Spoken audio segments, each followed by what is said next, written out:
The fundamental contribution of Carl Jung lies in his discovery that within the psyche exists something much larger than the conscious ego.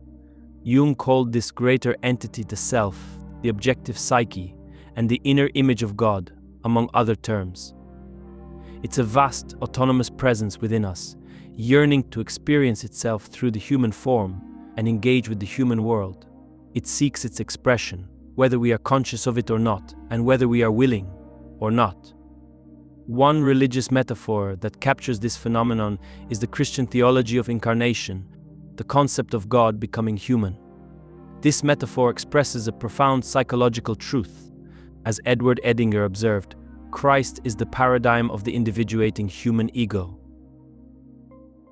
In this video, I'll delve into how Robert Moore mapped the essential structure of the self in the human psyche.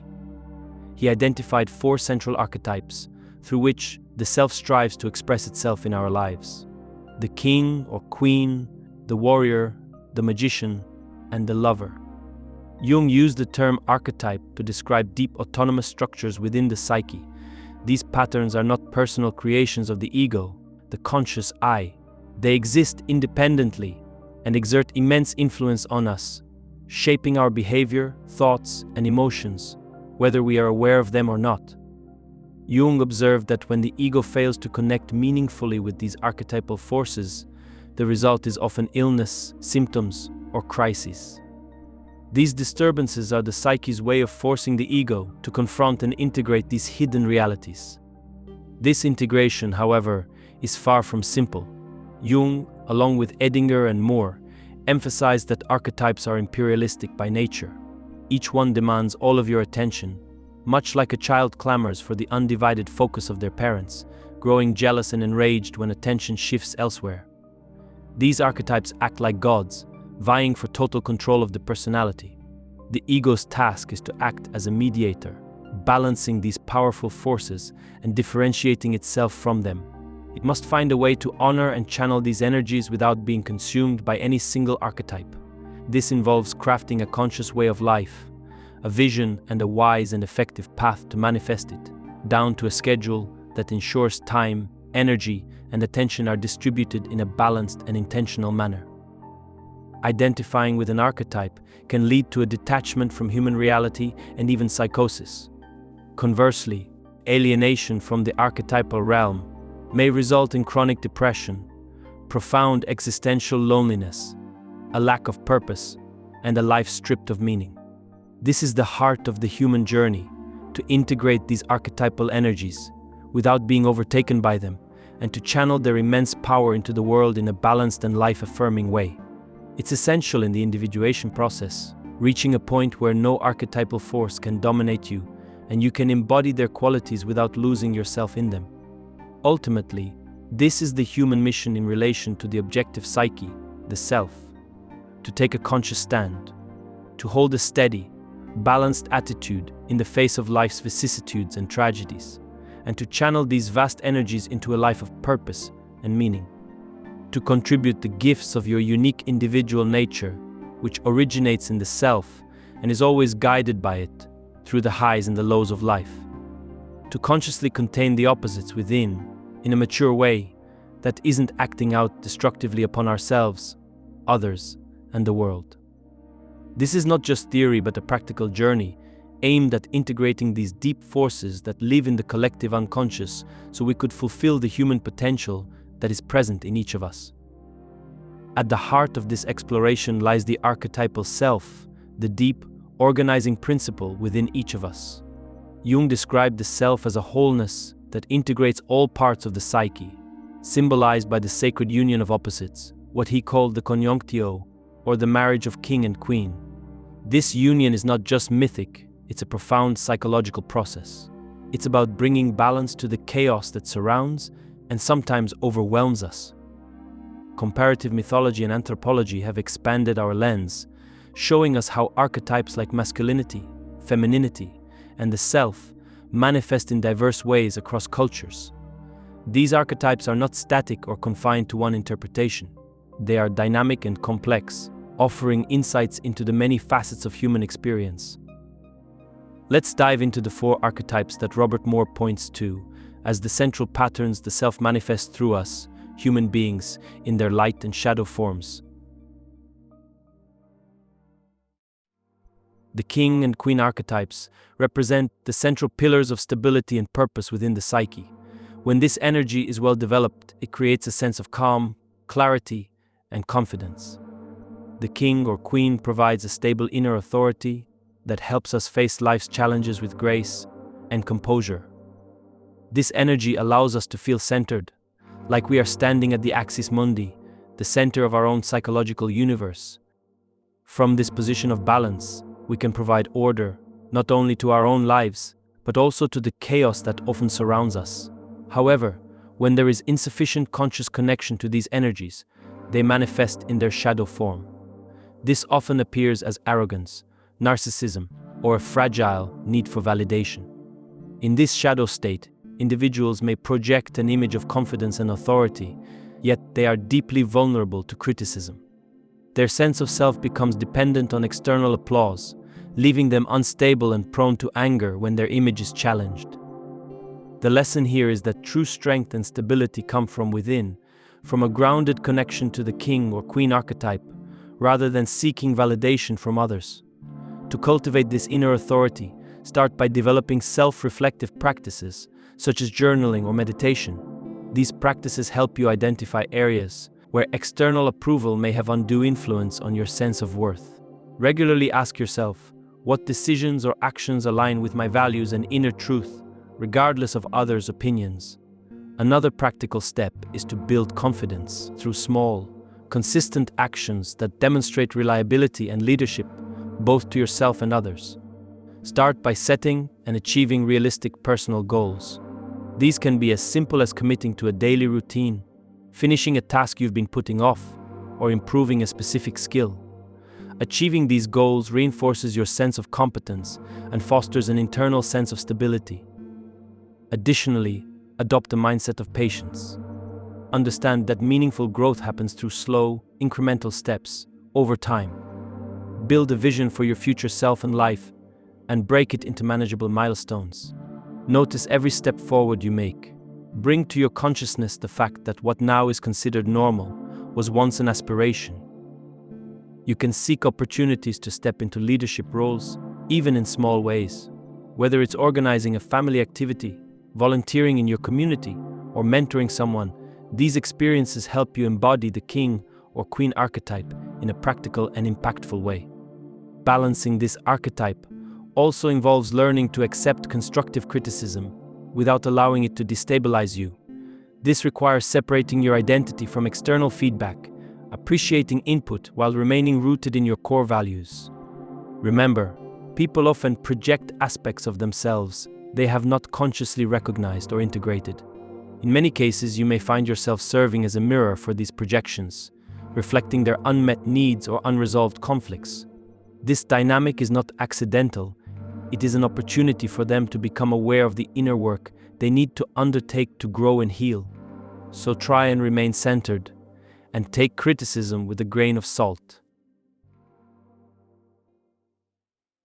The warrior archetype embodies courage, focus, and determination. When positively developed, the warrior gives us the strength to pursue meaningful goals and stand firm in our values. This energy enables us to confront challenges head-on, to protect what matters, and to push through obstacles with resilience. The warrior's clarity of purpose helps us remain steadfast, ensuring that we do not waver in the face of adversity. It is the warrior's commitment to action that allows us to build, defend, and strive toward a greater vision for our lives. However, when disconnected from conscious awareness, the warrior's shadow emerges. This shadow manifests as compulsive overwork, an obsessive need to control outcomes, or a restless anxiety that drives us to constant action without reflection. The shadow warrior may believe that their worth is tied to their productivity, leading to burnout and an inability to rest. This compulsive drive can isolate the individual from loved ones, as they are consumed by their mission. To harness the warrior's potential, we must learn to channel its fiery energy with purposeful action and deliberate moments of stillness. Start by cultivating a regular practice of reflection, such as setting aside time each day to evaluate your actions and intentions. Ask yourself, are my efforts aligned with my values and long-term goals? With my vision that I've built with the inner king or queen? This introspection helps temper impulsive decisions driven by unchecked warrior energy. Another practical approach is to develop discipline in managing your energy and resources. For example, create a structured routine that includes clear priorities and regular breaks to prevent burnout. Physical activities like martial arts, hiking, or strength training can be excellent outlets for the warrior's drive, fostering both physical and mental resilience, while instilling a sense of focus and control. Learning to delegate and trust others is also essential in balancing this archetype. A balanced warrior knows that leadership is not about doing everything alone, but empowering others to contribute. Building strong relationships and collaborative networks helps ensure that your mission is supported without overextending yourself. Lastly, practice grounding techniques such as meditation, breathing exercises, or spending time in nature to cultivate inner peace. These practices create space for the warrior to step back, recharge, and gain perspective. By balancing action with introspection, the warrior can achieve sustainability and remain aligned with their higher purpose. The magician archetype is the seeker of wisdom and understanding. Its positive potential lies in its ability to uncover truths, provide insight, and guide others toward healing and growth. The magician is the thinker, the visionary, and the interpreter who helps us make sense of the world and our experiences. This archetype excels at seeing patterns and connections, turning complex ideas into clarity, and helping others navigate life's mysteries.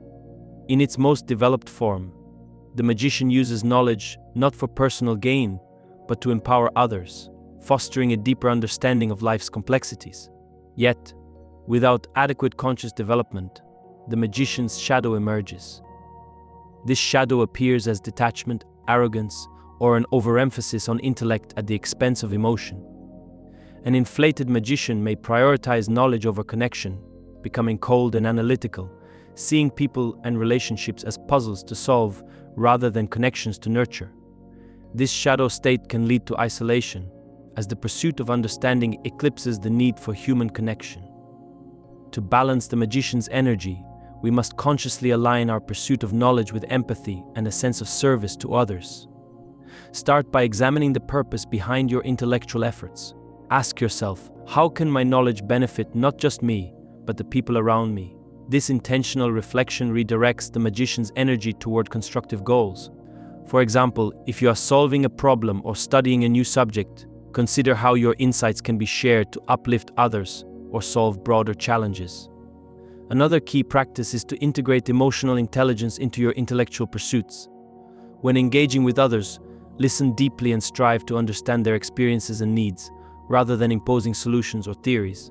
This builds trust and ensures that your wisdom resonates on a human level, fostering genuine connection. Balancing the magician also involves humility. Acknowledge the limitations of your knowledge and remain open to learning from others. Collaboration and dialogue allow the magician to expand its reach beyond isolated expertise, creating a dynamic flow of shared understanding. Journaling or participating in group discussions can help you reflect on how your intellectual efforts impact others and inspire new ways to apply your insights meaningfully. Finally, practice grounding the magician archetype in practical action.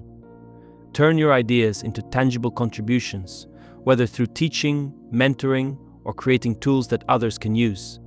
This brings balance to the magician's energy by ensuring that it serves not just the mind, but the heart and the community as well. The lover archetype is the source of passion, beauty, and connection. In its positive form, the lover brings vibrancy to life, allowing us to appreciate beauty, foster intimacy, and connect deeply with others. This energy is what helps us savor the present moment, find joy in the world around us, and celebrate the uniqueness of each experience. The lover's sensitivity and appreciation for life's wonders can inspire creativity, compassion, and a profound sense of belonging. However, when the lover's energy is not adequately integrated, its shadow side emerges. The shadow lover is compulsive and excessive, manifesting as addiction, overindulgence, or an insatiable need for pleasure. This shadow state seeks fulfillment in fleeting experiences, often leading to imbalance and self-destruction. The shadow lover can become trapped in cycles of yearning and dissatisfaction, mistaking temporary pleasures for lasting connection. To integrate the lover's potential, we must actively practice presence and cultivate deep, meaningful connections in our lives. Begin by dedicating time, each day, to fully immerse yourself in a sensory experience. Whether it's savoring a meal, walking in nature, or listening to music, let these moments anchor you to the present, reminding you to appreciate beauty without the need to possess or control it. Developing the lover archetype also involves fostering authentic relationships. Take steps to nurture intimacy by being vulnerable and open in your connections with others. Share your feelings and truly listen to the experiences of those around you. This cultivates a mutual appreciation that reinforces trust and connection. Additionally, learning to set healthy boundaries is essential to balancing the lover's intensity. Recognize when the pursuit of pleasure or connection veers into overindulgence or dependence. Journaling or reflecting on your emotional responses can help you identify patterns of behavior that may stem from unmet needs or unresolved pain. Seek activities that align with your core values, ensuring that your expressions of the lover archetype contribute to a sense of fulfillment and balance. Finally, engage in creative pursuits that channel the lover's energy in constructive ways. Whether through art, music, or writing, these outlets allow you to explore and express the lover's appreciation for beauty and connection, helping to integrate this energy into your life in a sustainable, enriching manner.